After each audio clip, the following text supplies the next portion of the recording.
Support for this podcast comes from the Central Valley Journalism Collaborative, connecting communities with the resources, infrastructure, and networks to ensure a vibrant local free press.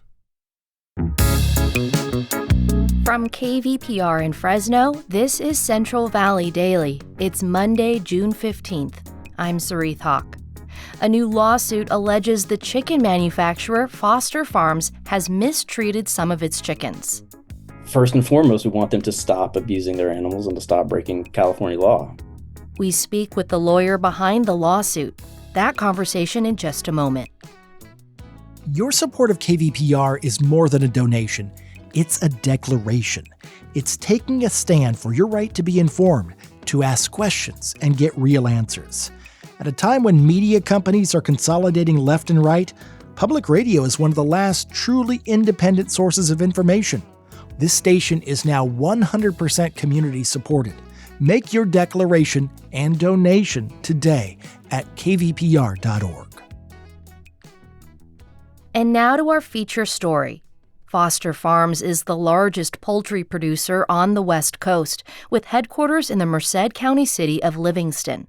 The company supplies restaurants and retail markets across the country.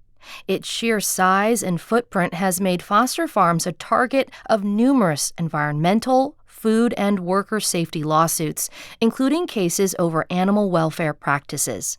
And animal rights activists have zeroed in on California, where a bulk of the company's facilities lie in places like the Central Valley.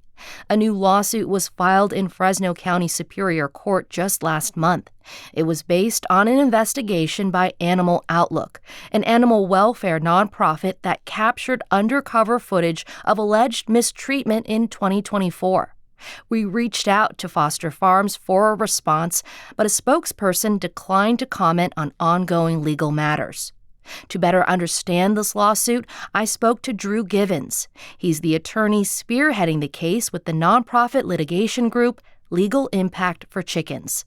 The attorney claims a pattern of rampant animal cruelty and a warning that this conversation includes descriptions of animal abuse that may be disturbing to some. Animal Outlook conducted the investigation in 2024, and I'll say Foster Farms has a history going back a while of, being, sort of caught committing acts like this. I know there was an undercover investigation in 2015 that found, some similar things going on, and there have been other investigations since then. And they're the largest chicken meat producer in California. They're one of the, largest in the countries as well, but the largest one in California. So Animal Outlook conducted the investigation in 2024. And what did the investigation find exactly? Yeah, so the investigation found a whole host of animal cruelty practices that were taking place on seems like a pretty regular basis. The worst was, employees driving over chickens with forklifts, employees routinely throwing chickens, kicking chickens. These were employees who were taking chickens, basically packing them into transport cages from grow-out facilities. So this is a facility that would be growing large broiler chickens and then packing them for transport. And the catch crews would routinely throw the chickens, kick the chickens, stomp on the chickens. And it wasn't just the physical acts of sort of direct cruelty. It was also the conditions in a lot of the barns. Mm-hmm. Looking at the footage, there were dead chickens sort of strewn throughout the barns and just left there to decompose. There was footage that revealed large piles of chickens decomposing in the same barn with live chickens. So you would have live chickens who basically were just living, on top of piles of dead chickens.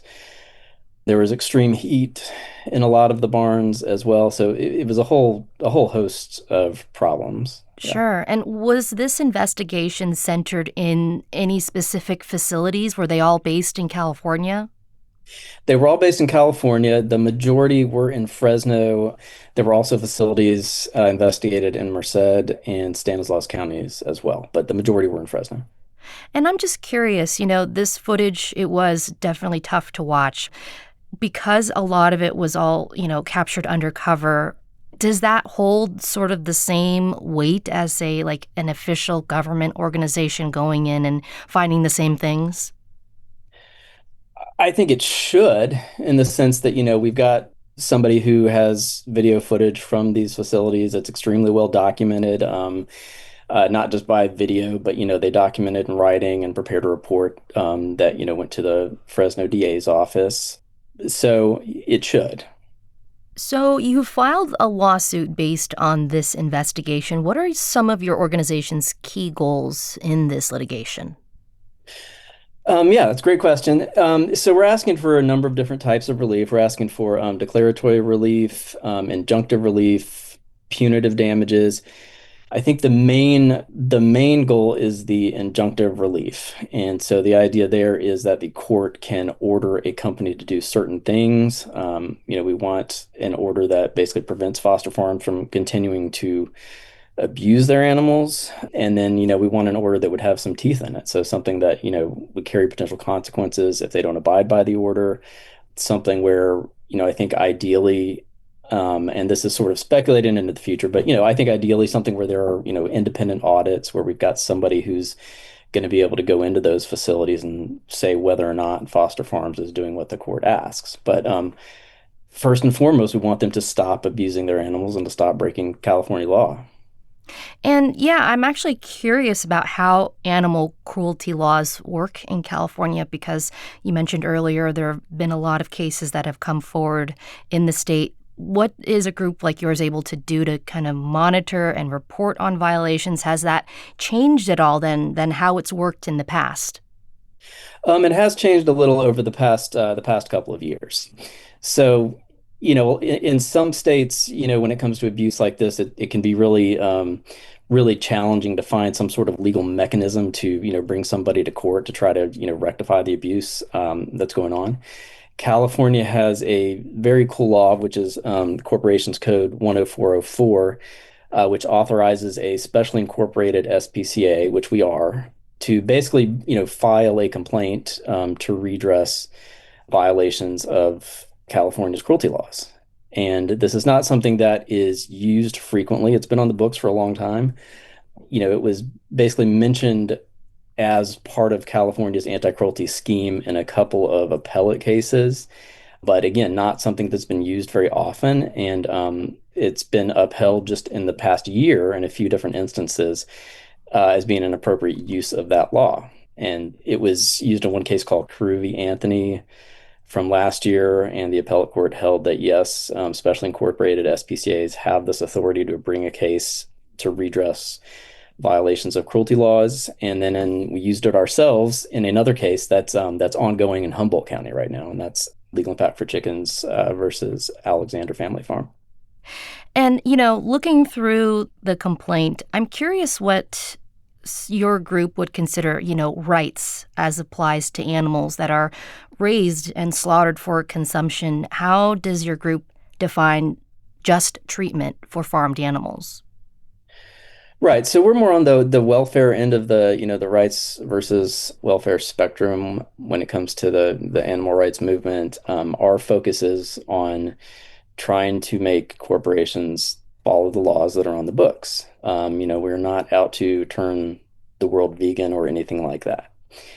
California has very good anti-cruelty laws, and the challenge is just finding a way to enforce them. Now, this case, like I said, this has been brought to the Fresno DA and the Fresno Sheriff's Office as well, and I think it's still under investigation with them.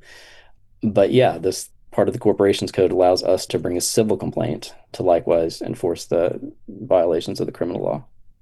And with this lawsuit, has Foster Farms responded at all? And what does the litigation process look like from here on out?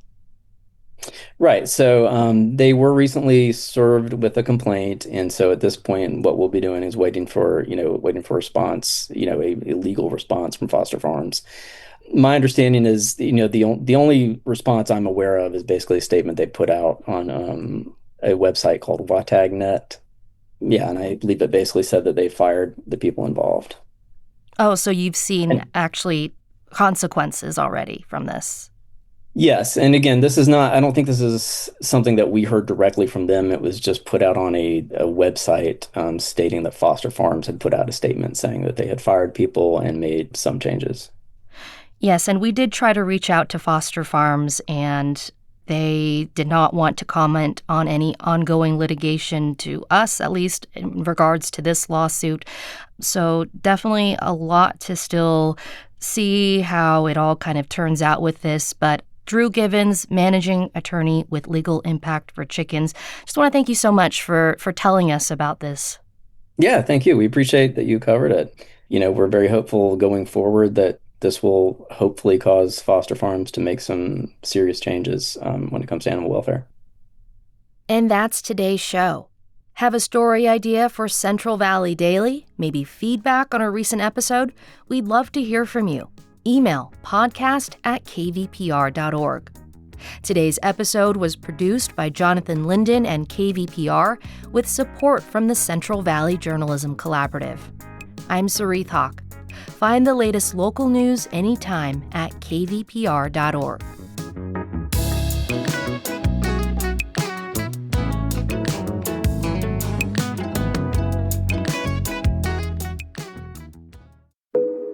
Each story you hear on Planet Money starts with a question. What happens if we refund tariffs? Why are groceries so expensive?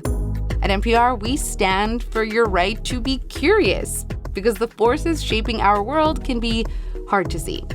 Follow NPR's Planet Money wherever you get your podcasts and start seeing how the economy really works.